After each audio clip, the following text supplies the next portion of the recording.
Oh, hi there. My name's Jamie, and welcome back to Xbox Tavern's TikTok list of Xbox Game Pass games we think you should be checking out. You've hopefully seen some of the other guys' picks by now, so I wanted to add my 2 cents to things with some picks that I feel people may just be sleeping on. Number 1. Superland. Superland is a first-person puzzle adventure that has shades of Portal and Metroid in its design, all wrapped up in gorgeously cute visuals and deviously clever mechanics. One of those rare games that encourages player creativity and experimentation. While there may be certain requirements to progress, there's a constant feeling of freedom in what we can do to achieve our goals. Packed with humour and secrets literally around every corner, this is a Game Pass gem not to be missed. Number 2. Superliminal. Much like Superland, this is a first-person puzzle title. However, this time we're tasked with 4 perspective puzzles with an ability to resize objects based on how we view them in the environment. Is there a small box in the corner of a room? Pick it up and look into the ceiling will transform it into a massive box that could then be used to climb up a ledge. It's a clever concept that, while at its base level is a one-trick pony, continually impresses in its versatility in solving puzzles throughout. One late game area involving portals and a bouncy castle is especially impressive to play, though I'll leave that for you to find out. Superliminal also has quite the impactful tale to tell. The way White Paper Games wraps up the tale genuinely hit me in the feels, and it's something I won't forget about for some time. Highly recommended. Number 3. Lake. Xbox Tavern podcast listeners will know that I picked this for my Game of the Year 2021, and it's just an incredibly relaxing and enjoyable experience. Playing as Meredith Weiss, we return to her hometown of Providence Oaks as she covers for her father's mail delivery job while he and her mother go on holiday. Providence Oaks is a sleepy, idyllic town that surrounds a lake, and as such is just an incredibly laid-back and chill vibe to the whole thing. Everyone happy to see us. We spend most of our days delivering mail and chatting to the locals, and even the dialogue choice is the most pleasant I've ever seen, with all good and no bad outcomes whatsoever. Ambling around in the mail van, listening to the fantastic soundtrack and getting to know the locals was a great way to unwind after real life work. Its slow pace might not be for everyone, but as you can hopefully tell, I would highly recommend checking it out. Number 4. The Walking Dead Season 1.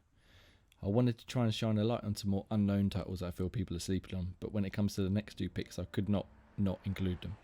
The Walking Dead Season 1 is a masterclass in interactive storytelling, and the reason titles like Life is Strange, Wolf Among Us and Tales from the Borderland even exist.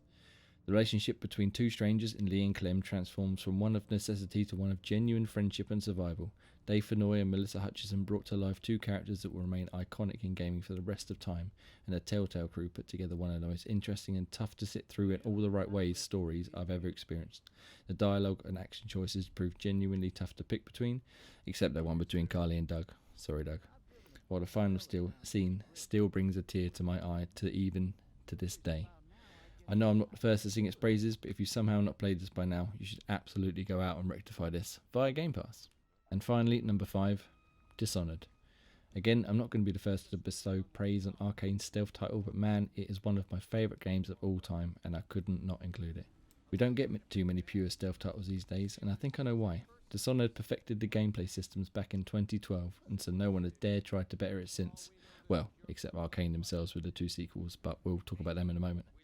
Sure, you can charge in sword and pistol in hand, but that is a less than ideal way to play. The suite of powers that Corvo has at his disposal are incredible, and the instantly awesome blink, where he can teleport a few meters ahead of himself in the blink of an eye, complemented by being able to stop time and or possess enemies as well as several others, is amazing. Crafty players will use these in conjunction with each other for maximum effect, and the possibilities are almost endless. One classic example is to freeze time just as someone shoots a bullet at you, possess them or one of the allies, move them in front of the bullet, get yourself to safety, and watch as their best laid plans come undone in front of them in real time. Or you could simply pluck the bullet out of the air before slitting their throat. Or not get shot at all, making use of blink to skulk about the rooftops on high vantage points instead. The best way to play is to try for a ghost run, where enemies don't even know you were there. But again, the genius of Dishonored is that you can play it any way you like, so there's no wrong answer. This extends to the boss characters too. Explore the levels and we can find alternate ways to dispatch them on our quest for revenge for the death of Queen of Dunwall. Death may be too good for some of them, so why not sentence them to a life in the very minds they own, toiling away without a tongue preventing them from explaining that they shouldn't technically be here, for example. Every one of Corvo's targets can be dealt with in a manner such as this, and it's just another example of the depth of choice and consequence we have playing. Dishonored 2 and its sequel Dishonored Death of the Outsider both expand upon this concepts of Dishonored, but I do feel that the original has the edge just because it perfected the single solitary run whereas the others started adding extra powers and characters and stuff. They're still awesome games and I still love them, but if you're going to play one of the Dishonored games, the first one is definitely the one to go for. That's my top 5 Game Pass games. There are a plethora of amazing games on the service, so be sure to check out the other guys' videos as well, and let us know what your picks are.